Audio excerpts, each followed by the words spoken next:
Alrighty, ladies and gents, I'm so excited to have with me today Julie Fratantoni, a PhD in cognitive neuroscience, involved in multiple brain focused projects and organizations, including the Center for Brain Health and the Brain Health Project. Julie is also a 200-hour certified yoga instructor, Instagram's favorite brain nerd, and all around badass, helping people master the power of their mind. Thank you so much for joining me today, Julie. Thanks for having me and for that very kind introduction. So, I would love to hear your story laid out in full because I've seen it from some other podcasts. I think it's awesome. Tell me how one becomes a PhD in cognitive neuroscience. I want to hear that path. So, I would say my path was pretty unconventional. I definitely didn't dream of being a neuroscientist. I actually was never really a math and science gal. Definitely was gravitated more towards the reading and writing aspects of school. So, for anyone listening that maybe, I don't know, doesn't picture themselves as a scientist or doesn't have a natural, feel like you're naturally good at that, doesn't mean that you can't end up in a field like that. So, I first started out as a speech language pathologist. Was really interested in kind of working clinically with people that have brain injury or recovering from a stroke. And so that was kind of my window into the brain.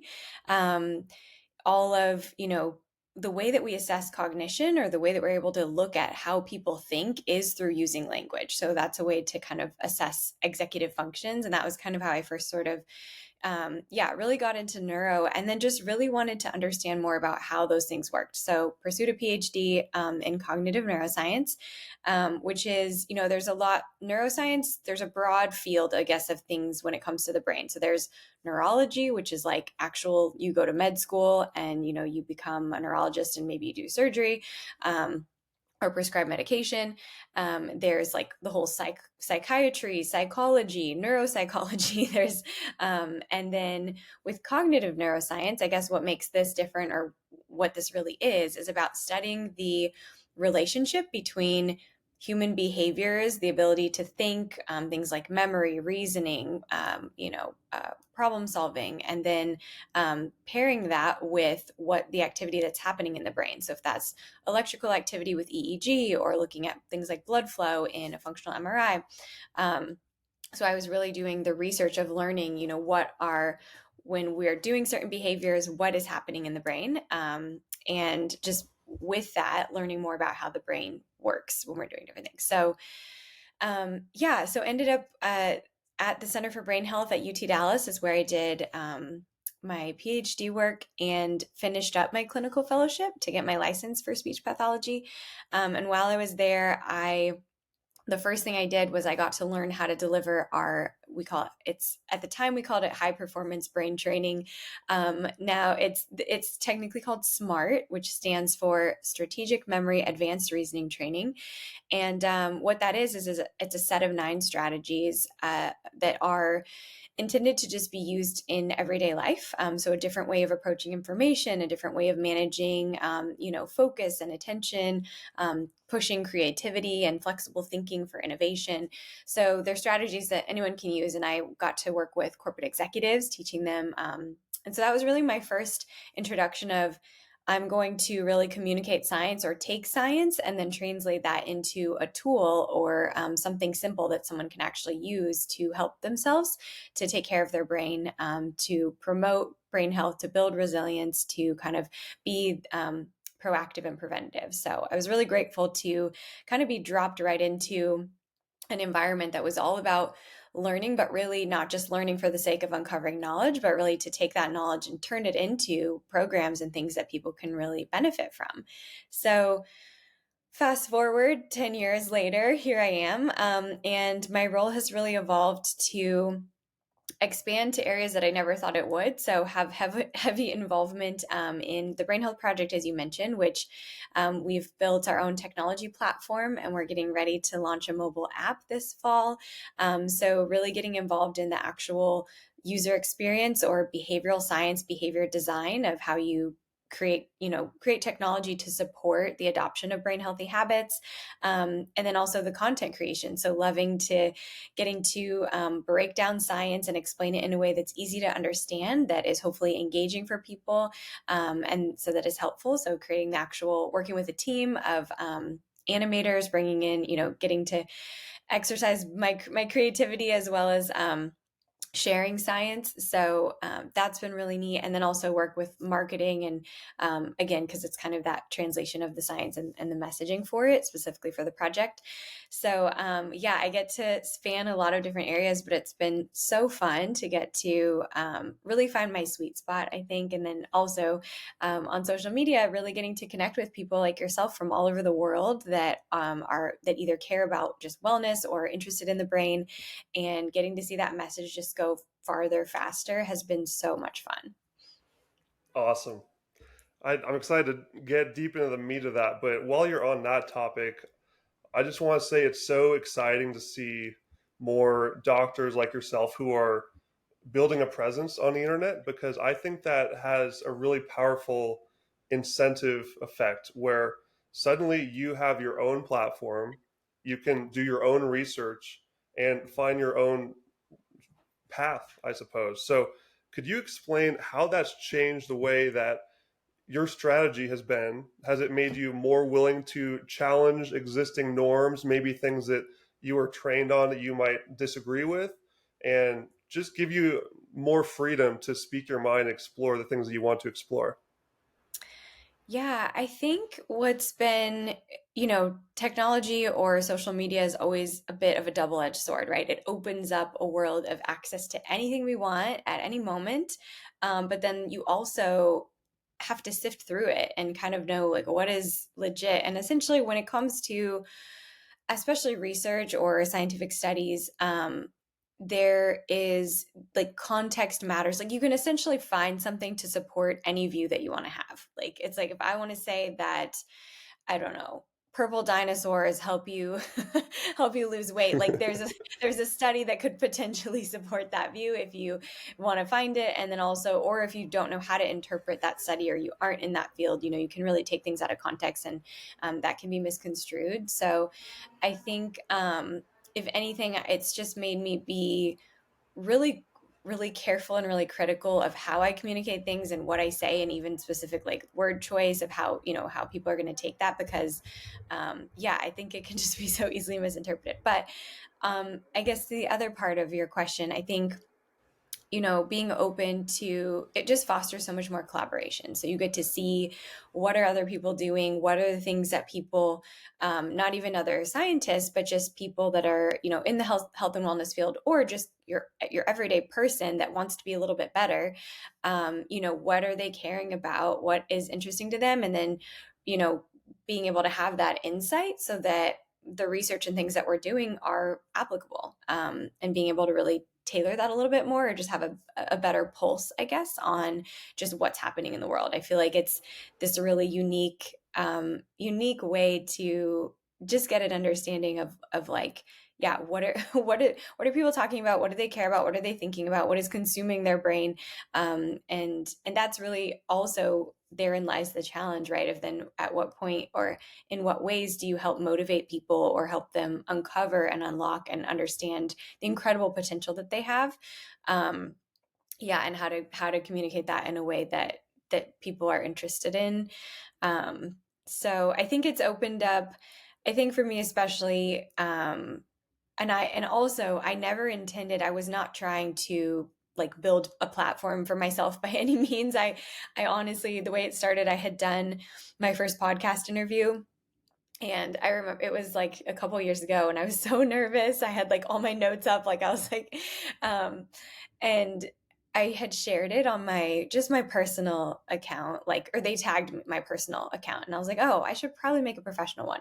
So that was what sparked that idea, but so that it, looks like I'm credentialed. But then I had shared that podcast interview, and friends that I hadn't talked to in forever, like from middle school, high school, came out of the woodworks, and they were like, I listened to that. It was so helpful. Like, and I was like, oh my gosh, because I obviously think it's interesting, but this is what I've chosen to the field I want to be in. But when you eat, sleep, and breathe it every day, it's like you just forget. Not everybody knows this, and this is so helpful. And I remember learning it and feeling like, oh, this light bulb went off, and like everyone should know this. Like, why are they not just teaching this in elementary school, or why isn't this built into curriculum?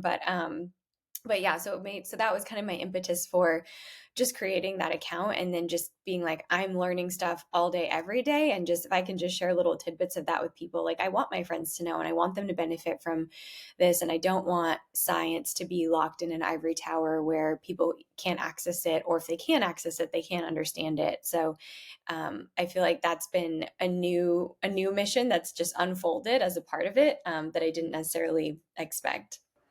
Yeah, and social media in the health side is sort of a new age of epidemiological studies because people used to just rely on these surveys and just taking their word for it. They said, "Oh, I ate these things and I did these actions that the experiment called for, and this was my result." It was all sort of trust me, bro.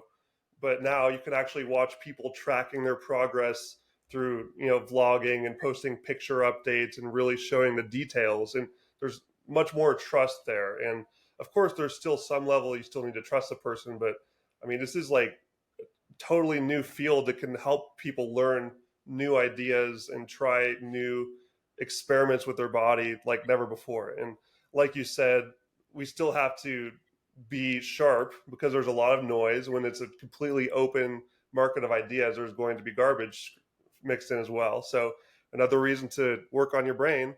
And I feel like that's a great segue into something that you talk about a lot, which is just the idea that you're born with what you've got and your brain is kind of like this genetically fixed. Now, why is that not the case? Why do you preach this neuroplasticity, how you can really improve your brain through really exercising it? Yes, I mean, for so long, I think nowadays, we did some market research recently, and like 9 out of 10 people believe that they can change their brain, which is amazing, just even from 5, 10 years ago, right? That's an increase of people understanding what neuroplasticity is. And in the last several decades, we've made such huge, just leaps and bounds advances in being able to image and just, see inside our own heads. Um, but only probably 1 in 3 actually knows what they can do or where to start. And so I think that's the piece that now we're kind of getting into that phase of really, okay, I know that's possible, but I don't know how to do it because never been taught. Um, and I think also for so long, I don't know if your parents ever told you this, or it's like growing up, it was like, oh, if you lose brain cells, like you never get them back, or like Yeah, it yeah. was just like that's it, and like you got what you got, or like, and I think I don't know, like educational models can kind of reinforce that, or you can feel like you're not smart, or you can feel like you're put in a category. We feel really defined by GPA or your SAT score, or like, and it's anyway, so I think that can be really damaging, and without the understanding that that there's more than one type of smart, there's more than one way to measure potential. And my dog's going to start barking. It's okay. It adds character to the interview.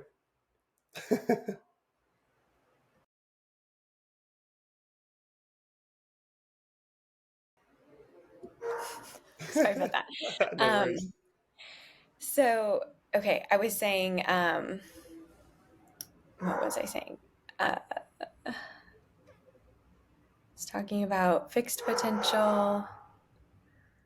Yeah, just the idea of neuroplasticity, how we can continue changing things throughout our lives. That's And right. if I could even jump in for a sec, I had a Yeah. question that you're just right on, which is I find it so interesting how the way we view the elderly has changed so much over the years.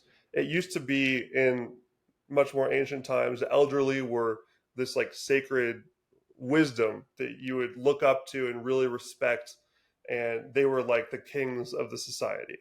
And nowadays, it seems like it's almost they're just like everyone gets dementia almost by default. It's like people's brains just deteriorate in old age, and they're even leading the country at this point from all political sides of the spectrum, and people just see this it's like, what's going on with the older generations? Like, do you think it's necessary, or I guess that's not the right word, but a set path that people just deteriorate over time into old age, or are there things that older folks can do to fix that and really thrive all the way till the finish line? Yeah, it's definitely the trajectory that we see, but that does not mean it's a trajectory we have to accept. And we do believe that research has shown that you can intervene and you do not have to just kind of decline as you get older. That is the picture that we see. It's also interesting to take that into consideration, knowing that in the last century, we've doubled the human lifespan. So, modern medicine has helped our bodies to live longer, but we've not helped our brains to keep up with our bodies. So, we talk about like your brain span, right? It's like, it doesn't matter if your lifespan is now 100 years. If your brain span's still only like 60, then that's not good. And so no. So I think that, and there are, plenty of people. There's a few, like I use Frida Kahlo as an example because I believe she was painting like well into her 90s, masterpieces still. There were people still writing novels, still composing symphonies, still, doing these things well late in life. And there's no reason that we shouldn't be doing that, that everyone wouldn't be capable of that. But you're right now in your 20s, you're building your 80-year-old brain. So there are things that you can be doing basically your entire life, but especially, it's like people only start maybe paying attention to it when something goes wrong or when you're like, oh, I'm starting to get older. A lot of people in their 60s are like, oh, shoot, I need to do something now, and at that point, it's not too late. Like I always say, it's never too early and it's never too late.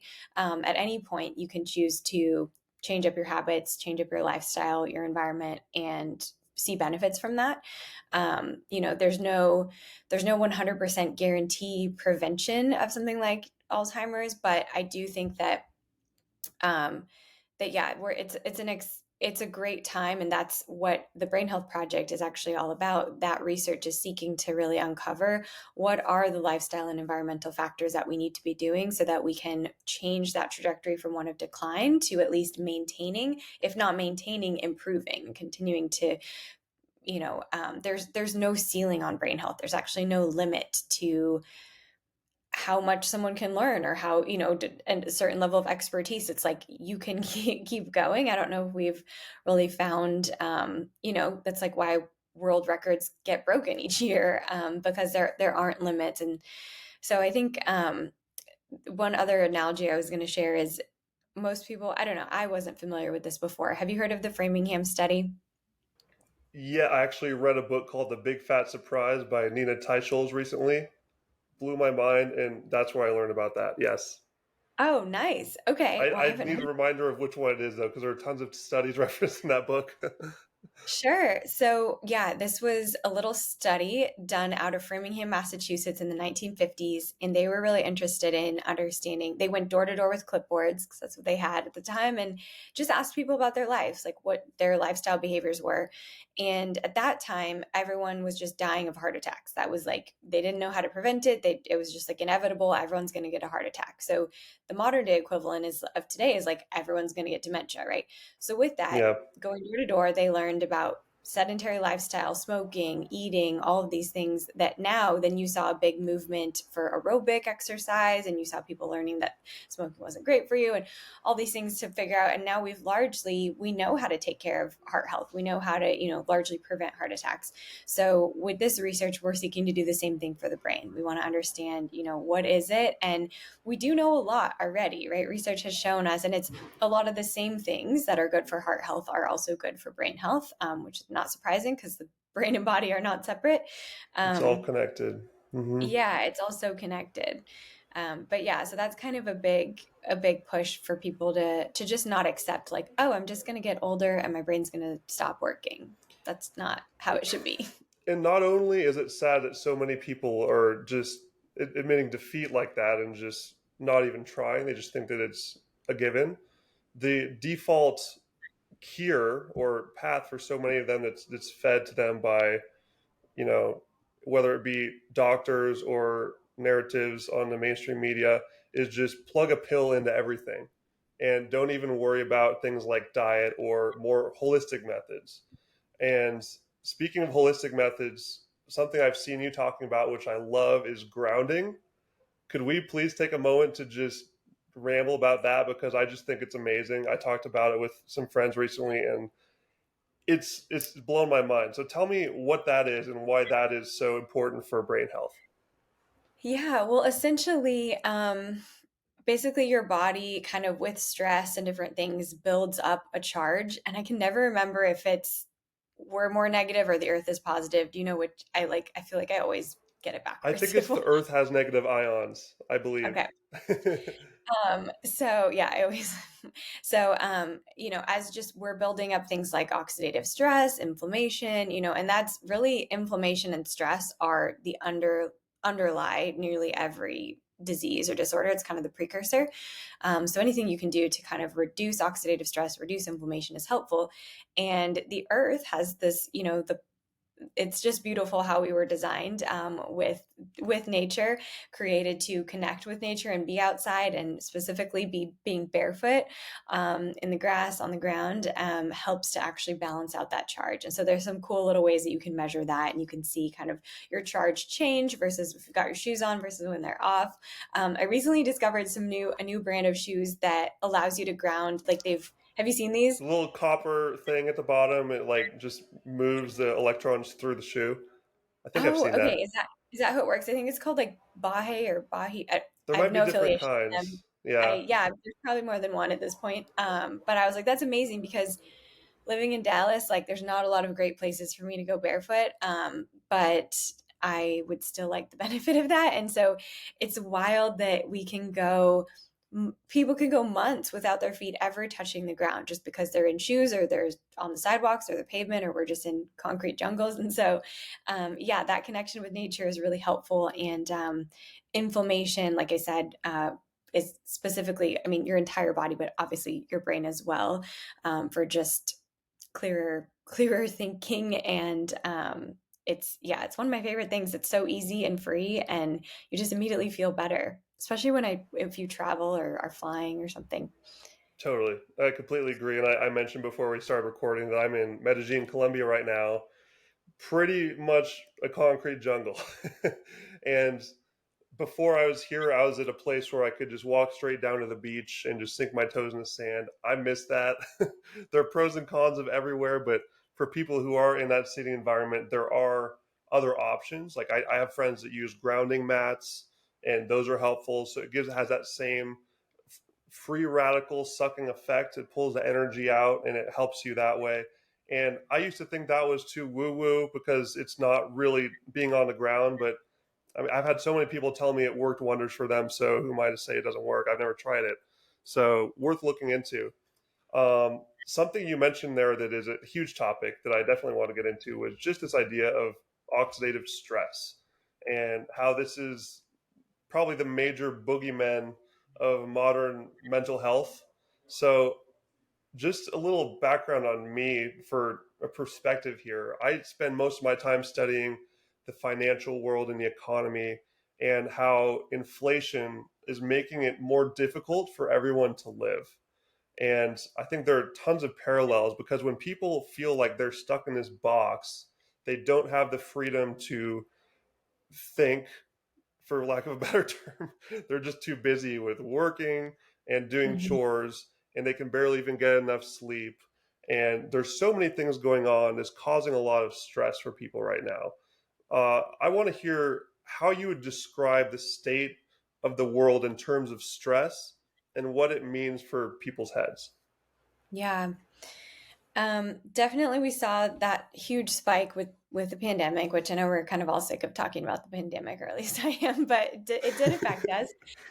But pandemic aside, I think that at least American culture is very hustle culture. We celebrate the grind. We celebrate a lot of things that keep us keep our nervous system in a sympathetic state. So that's your fight or flight.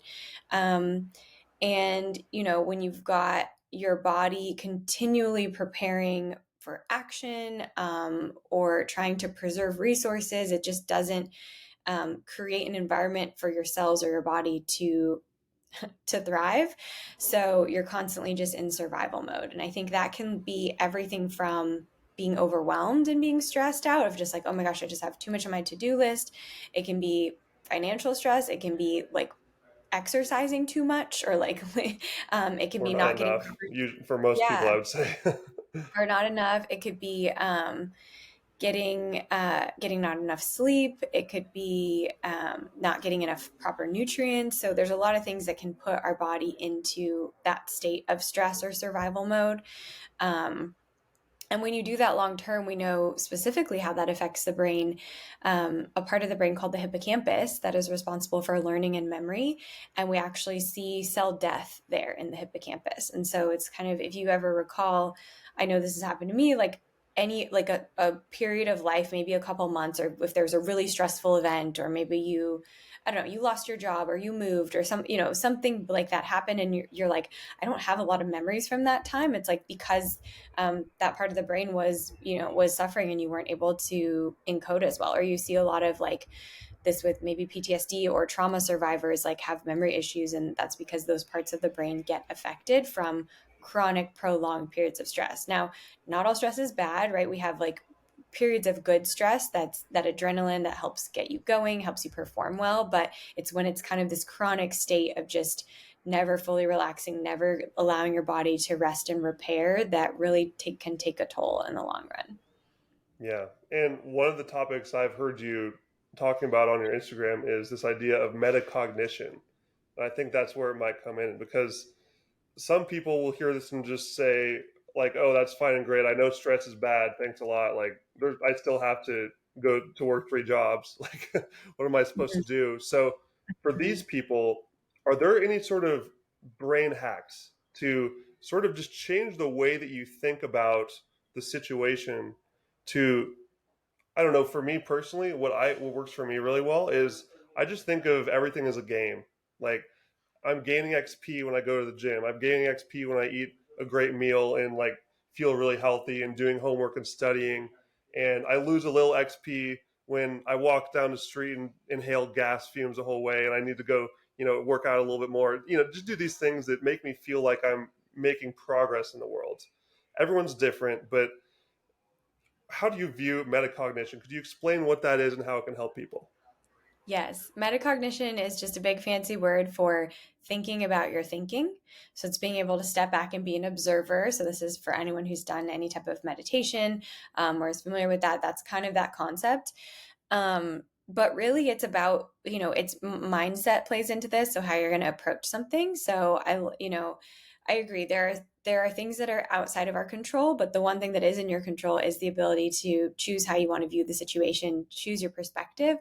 So something I love thinking about, and try to do myself, is reframing. Right, reframing is really helpful. Or thinking like going from a threat or a fear mindset to a challenge mindset. And now, if you're actually experiencing fear because you're in a dangerous situation or something is life threatening, you want to listen to your body, and it's signaling you for something. But if it's like, oh my gosh, I just have this deadline, or I have a meeting with my boss, or I have, like I have to give a presentation and public speak, like those types of fear threat feelings that the body triggers are actually not life threatening. And those are the ones that are perfect to use kind of a mindset switch on. And when you do that, it's not just like a fluffy, like, oh, I'm just doing this with my thoughts. You're actually activating different networks in the brain. You're changing the certain levels of different neurotransmitters, brain chemicals that control how you feel. And so that's really powerful and can be done, in a matter of minutes, especially if you want to pair just a couple deep breaths with that. Breathing can also help regulate that. So I think when I am thinking about, something that I'm nervous for or dreading or starting to just be like, oh my gosh, like I instead see it as a challenge and an opportunity, which is, again, can sound really cliche, but I think it can be effective like in the right circumstances. And for the person that, you said like I'm working 3 job situation, like what can I do? I mean, yeah, your ability to, um, like the filter, the lens with which you see the world changes drastically. And that can even be like, even through gratitude, kind of shifts the way that you're experiencing life. And so knowing like, yeah, these are the things I'm doing, but like what is within my control? Like I can influence my thoughts, I can influence my body, my language, the things that, the way I'm going to interact with the world. And that can drastically change my experience and change my brain. Yeah, and a lot of people don't really have that realization that they really need to shift their thinking until there's some major catalyzing event in their life. I've heard this so many times where the classic one is someone has a friend or family member die, and all of a sudden they're like, whoa, like, why am I spending so much of my time stressed out about this thing or worried about this thing? It's all so insignificant in the scheme of the timeline of the Mhm. universe. So I think that's so important. If people can start organizing that bookkeeping mentally, so to speak, without needing to have some terrible tragedy force it on you, that's a superpower because you can use that for everything. And it will also help you through those terrible situations that will inevitably happen. That's part of life.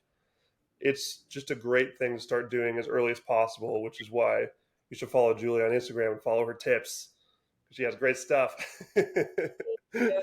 You reminded me of, yeah, I mean, you bring up such a great point with perspective. And it's like, is this going to matter 5 minutes from now, 5 days from now, 5 years from now? Like, and you can really quickly kind of shrink, like, to see in the grand scheme of things, how much is this worthy of an emotional response or my energy?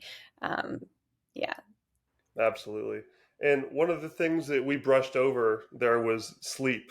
So I want to hear you tell me everything about sleep because this is one of the things I'm not great at because I I feel like there's a few things I have really dialed in, diet and exercise being one of them. I'm really in a good routine and I have so much dang energy that I just like work super late sometimes and I end up going to bed really late.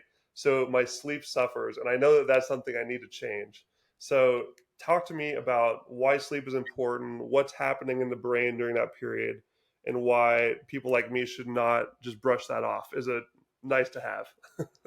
That's great. Yeah, sleep has been seen as a nice to have as opposed to a have to have for a long time. And yeah, like I mentioned, culture and people kind of priding themselves on like, well, I only sleep 5 hours. And we just have known there's so much research to support that the less you sleep, the higher risk you are for certain illness, disease, especially neurodegenerative diseases like dementia. So not to freak anybody out, but like sleeping is one of the best things you can possibly do for your brain. Not only, and it's not even a long-term thing, it's like the payoff is the next day, right? You have energy, you have a better ability to reason and think, and even like things like memory, attention, even emotional, like empathy, those things also improve. So really across the board is a great just brain enhancer. But physiologically, what's happening is your brain is most people have heard of the lymphatic system, which is kind of what takes out the trash, your lymph nodes. Your brain has what's called the glymphatic system. And so that essentially just your cerebrospinal fluid just kind of flushes out the brain, removes the toxins that have built up during the day. And that only happens when you're sleeping. So if you're not asleep, that process can't happen and those toxins build up and don't get removed. So definitely from a physiological standpoint, want to sleep, but there's so much more to it than just like getting that 8 hours every night. Like you said, like a wind down routine is really important. Like everything you're doing during the day is going to affect how you sleep at night. And the way you sleep at night is going to affect your ability to perform all day long. So, it's like there's a lot of factors. We just recorded the training content for a sleep module for the Brain Health Project. So it's like fresh on my mind. But, starting from first thing in the morning, like thinking about light exposure all day long, getting that early morning sunlight, 10 minutes, 5 minutes if you can't, but just getting outside. And then, kind of like the timing of things, like timing of naps, timing of caffeine, timing of food intake, like all those things are going to affect your sleep quality. And then thinking about the evening, really giving your brain a chance to have that wind down routine where you're transitioning and helping prepare yourself to know that, like, okay, it's it's safe to wind down. And and it's like the advice that's, I think, the hardest for me to follow is staying off of screens, like 30 minutes to an hour before bed, because I use my phone for everything, right? Like I'm not even a TV person, but I just, like, I don't know, there's it's the portal to my calendar or my whatever it is, communication to everyone, or just like I need to look something up. And so anyway, but for that, I would say, at least at minimum, one tip that's been very helpful is charging your phone in another room. Like, don't sleep right next to your phone. So that's great for reasons of EMF exposure, but also then it's like, you're not also then tempted to be on it first thing when you wake up, which is not great. So helping your just kind of removing the temptation from you, and from wanting to be on it right up until you close your eyes is a helpful one. And then, yeah, thinking about like dimming the lights and like taking a hot bath or journaling or listening to music, but just whatever it is that, does it for you to kind of help you just wind down from the day is so important. And I think it is hard to just be going from like 60 to 0. Yeah, that's tough. Awesome. And I am constantly beating the drum on blue light filters for all screens. So if you do have to use something late at night, if you're really working on a project or something, just get something like on my computer. I use Flux. On my phone, I use Twilight. There's these different apps you can use that basically just put a super deep red filter over the screen so it's not blue. And that's such a big improvement. And it's crazy how much I can notice the difference. I broke that rule for the first time in many months just a few weeks ago when I was up late and I specifically was editing photos. And when I do that, I don't want to have a filter on so I can see the colors perfectly. And Mhm. believe it or not, I had a terrible night's sleep that night. It was not a coincidence. Yeah. It really makes a difference. Do And you oh, go ahead. do you track your sleep, I or do like do you? not actually. That's Okay. not one of the things I do. I've heard, and this is actually a good segue. I have heard some good and some bad things about the wearables that you can have to that will really track everything from your heartbeat to your blood flow to your sleep schedule. But the thing that scares me off of that is, like you mentioned earlier, the EMFs, because Mm, having these radiation emitting things attached to my body is like a huge red flag for me. I'm super perfectionist about always having my plane on airplane mode if it's in my pocket, preferably not even in my pocket. I don't use any wireless headphones. Everything's got a wire on it. I'm really big on that. And I'd love to hear your thoughts on, am I paranoid for these things or am I on something here? no, I think detoxing and detaching from technology is a good thing. I think there can be some benefits. I don't know, like so I have the Aura ring that we're doing a research study with, and it's super interesting and it's fun. Like, it's helped me like tweak a few things, I guess, in terms of optimizing sleep and understanding. Like, I'll know that, like, I don't know, just getting more REM sleep in the morning. I'm like, okay, I'm not going to set my alarm as early, or what, whatever. But yeah, I agree with you on, like, I think it's fine. You don't you don't need to add any wearables while you're sleeping, and like the less the better, because we're swimming in it. Like, we're in this world of just 5G. So It's really all about the trade-offs because your yeah. example is you use this thing and you learn something about yourself and you can take that with you. So I think it's fair to say it just depends on the circumstance. If things really aren't going well, it might be a great trade-off to make to try this technology out and use it to your benefit, and maybe you then take the technology away and like carry that knowledge with you, something to play with. That's an interesting thought. Maybe I could do that sometime because I've seen people tracking their experiments of using their Fitbits or Apple Watches or whatever they may be, and really figuring out, oh, like, wow, I ate this thing before bed and I had a way worse sleep than normal. Or, Yeah. I had only a couple drinks of alcohol. Wow, I didn't know that would really screw up my REM cycle that much. It can be a great light bulb moment for people, and that can't be discounted. That can be really helpful. So it's all Yeah. about using these things well and well disciplined, not getting addicted to them, but using them for their benefit, which is really a big theme as we talked about social media as well. Like there's so many ways to use these things that are really helpful. We just have to be careful with it. Yeah, I think it provides a good amount of like just insight for people, and that kind of awareness can help you build it. But then you're right, you don't want an over reliance on it. You want to still be able to be intuitive and kind of know what your body needs, but it can also, yeah, help you really kind of realize things you might not otherwise be able to tap into.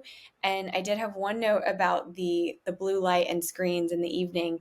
If you do have like blue light blocker glasses, or you use one of the programs that you mentioned, just know that that's not an excuse to then stay up really late on your screens because Yep. you've got the blue light. It's like it's also like the blue light is one thing that it's signaling to your eye, but it's also the content of what you're engaging with. So if you're working late, that work is stimulating, that is keeping you in your sympathetic nervous system, and you need to be in your parasympathetic nervous system to that system needs to be active to help prepare for sleep. So like, or even if you're just scrolling on social, things are popping up and you're having an emotional response to them, and those things wake you up. So just know that, if you're gonna do that, it's not licensed to just free reign stay up on it, but still be aware of the content you're consuming, because that matters, if just as much if not more than the actual light. And another thing I've found too, speaking of like being up too late doing things, is if you're doing something that really stresses you out or makes you angry or gives you these negative emotions, something that I've found helpful is my go-to is I go watch a few clips of Impractical Jokers or something that just makes me happy and makes me laugh. Just having that happy, bubbly mindset, or in any way, can also be grounding, like we talked about. Find something that makes you feel good to finish off every single day. I feel like that's such a powerful trick too, because going to bed pissed off cannot be a good thing for your brain or your sleep. No, that's a great tip. I love that. Awesome. And one of the things that we could switch over to here, I know we got about 12 minutes. I want to respect your time. So, the topic of just detoxification in general, you posted a story today about Botox, which I thought was interesting. You talked about how when you put chemicals either inside of you or even topically on top of your skin, a lot of people don't understand that these things don't just disappear. It seeps in through your skin, it goes into your bloodstream, and it goes all across your body. It wreaks all kinds of havoc. So, for all of your processes, not just your brain, but that's a big one. Obviously, like I would say that's probably one of the most important ones, if not the most important, as I'm sure you'd argue. So, what other sorts of highly prevalent toxins of the modern world do you think people should consider eliminating to clean up their bodies and make improvements for their overall health? Yeah, well, the biggest one that people don't think about, I mean, food, right? There's just so much stuff in food that is not actually food. The chemicals, the processed stuff, the artificial colors and flavors.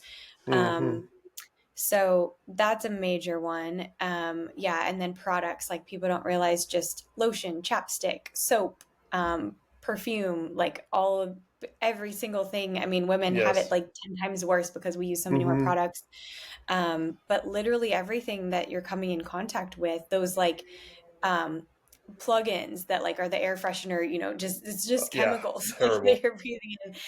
I Um, unplug every single one I see. That's like my duty to the world is like I don't care if someone's using this. If I'm going to wait till they leave the room, I'm unplug that shit because it's terrible. It's chemicals. yeah, it's disgusting. So I think, yeah, there's a lot of things that are just super normal that, like Botox, or that are, or marketing does a great job of making you think it's no big deal and everyone does Yeah. it, and it can't Hmm. be unsafe if everyone's doing it. And so, yeah, we still there aren't even that many great studies. Like I had to really dig to find those few that I shared about today, um, but yeah, we don't know the long-term effects, and we're just starting to understand that. But what we do know is that the brain is a sponge or an algorithm, or the way neuroplasticity works is that you input information about your environment and then it responds in a certain way. So when you're with Botox, for example, when you're your muscles aren't able to move, or your brain isn't able to get that feedback from kind of the facial expressions that you're making, that can impact your ability to feel emotions and detect emotions in others, which is really interesting. So just seeing that it's not even just a trickle down of actual physical health, but the actual way that you're able to kind of think and process even emotions, which is huge. Yeah. No, in speaking of viewing everything as a game in my life, I have been trying to slowly pick off these chemicals I've just had around me and don't really even think about. The most recent one is shampoo. Like most of the main shampoo is absolutely terrible. It's just full of chemicals. You're putting that in your hair, and that's a brand new thing. And people are shocked at like suddenly people are going bald so young. People used to have this long hair. That's crazy. It probably has something to do with just leaching constant chemicals on your head and also Yeah. being stressed out all the time and just having your body starts doing weird things when you're not taking good care of it. So, like, I've been mixing, I learned this from this girl named Mia on Instagram. Mia K Pro is her handle. She talks about mixing apple cider vinegar and water, and that's all she uses for hair. And I love that because it's so simple. You can do it while you're traveling, like I am. And if I don't know if my hair looks greasy on the camera. I swear it's just because it's hot in here. I'm sweating, but it works great. It works just the same as shampoo, and it just has way less chemicals. and That's amazing. and once you I dial in the diet, you don't need as much soap to clean off because your body just doesn't produce the same amount of odor. And you mhm. don't need to brush your teeth as hard. You can get rid of all the fluoride. I've seen people even using coconut oil to brush their teeth, and that's a new one I've yet to try, but it sounds very interesting. But just being able to eliminate all these things is a really fun, gradual experience. You just have to start picking one off at a time. Trying to do everything at once is overwhelming, I would say. Yeah, absolutely. I would say probably 5 or 6 years ago was when I kind of began that detoxification journey of switching out products, and makeup was a big one. And at that time, there was just not a lot of great clean makeup brands. It's like I was getting the stuff that's like at Whole Foods that like it like barely works, but I was like, but I don't want the toxic stuff.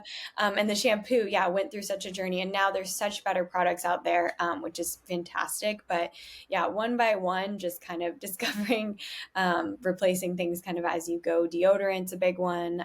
Yeah, for Then sure. yeah, the toothpaste. Got to get the one without fluoride. They have plenty of good Always. options. Hmm. Have you tried? I tried like the tablets bite, where you just like kind of chew it and it turns into. That was interesting. Um, I haven't heard of that one. What I'm doing now is I'm using the Tom's fluoride free, and I've heard enough good things about Tom's that I know it's, as far as toothpaste go, pretty darn good. yeah, I've got my sights on the coconut oil trick, or something even more simple. I still haven't researched it super deep, but charcoal. charcoal, yes, I've heard of that as You could well. do charcoal. Yeah, I I think need the to, simpler the better. I think for anyone listening, it's like you want like the most minimal number of ingredients in a product, the better, and you want to yes. be able to know what they are and pronounce them and to be familiar with them. That's going to be your best bet. And this is something I'm always talking about food is I know there's different camps of people trying to figure out the perfect diets. And for Mm, me personally, I've found the carnivore diet is the best for me. I've thrived when I literally just have beef and fats. It's completely rejuvenated my brain function and just makes me go, go, go 24/7. But no matter where you stand on that, everyone, can we please agree that processed crap is terrible for you? Like, I love that you mentioned the ingredients because that was the first step in my diet shifting journey, was learning about seed oils and mhm. how terrible that is for everything in your body. It's machine lubricant that was basically repackaged as food for profit. And my first Costco run, when I really had that in mind, was brutal because all of Yep. these things I loved eating that I thought were at least decent have vegetable oils and canola oil mixed in. And it's absurd when you start actually looking for that in a grocery store, how much stuff has that. And eliminating that was a huge game changer for me. And eliminating basically anything processed in a box is going to do nothing but good for you. And just moving to single ingredient foods, I'm so big on that. So I love that you mentioned that. Yeah, Um, that's huge. I think people, um, especially they want to know like, should I do the Mediterranean diet, the mind diet, paleo, vegan, vegetarian? Like it's like, first of all, everyone's individual. You've got to figure it out for yourself. But also in general, the one thing we can agree on is yeah, processed foods are definitely not ideal, and like sugar as well would be Yeah, another one. sugar is That another probably, universal bad. yeah. And the sugar industry is a big reason why there is so much confusion because they've had so much power and they've really influenced the conversation and been able Mhm. to buy out Congress people essentially to frame certain things as bad that weren't necessarily bad. And I mentioned this book, The Big Fat Surprise, earlier. I really want you to read that. I think it'll blow your minds. It has a ton of great insight and a lot of scientific studies speak that you will be able to decipher much better than I could. But killer book, really interesting rabbit hole to go down on diets, and recommend it for everyone. So, Julie, I know you have a meeting coming up here, so I want to be respectful of your time. If we could get one last great bite-sized clip for you, what is your message that you want the whole world to know? What are you here to project to the universe? That's a lot, that's a lot of pressure. Um, I think I just want people to know that taking care of your brain doesn't need to be overwhelming, and it really boils down to some really small steps that you can take each day. It can be as simple as, starting your day with a glass of water. It can be just taking even 5 minutes for yourself each day to start, whether that be I'm going to do 5 minutes of breathing, or I'm going to do 5 minutes of gratitude, or 5 minutes of, connecting with a friend and sending a text or, a message. Like, I think just knowing that it doesn't need to be this really drastic change everything, but you can really, yeah, you can really make big changes in the long run by doing small changes just day to day. So just to be encouraged that change is absolutely possible. You are the architect of your own brain, and it's just starts by taking one small step at a time. Amazing. Julie Fratantoni, thank you so much for joining me today. I really appreciate you. I'm going to be putting your socials in the show notes. I know you're on Instagram, but is there anywhere else that people should be able to find you? I am on TikTok, but I haven't been posting on there. And then I do share some things on LinkedIn as well, but I would say Instagram's the primary place. Excellent. I will put that at the top so people can find you. I highly recommend it. Thank you so much for coming today. Have a wonderful rest of your week, and we'll be in touch. Thanks so much for having me.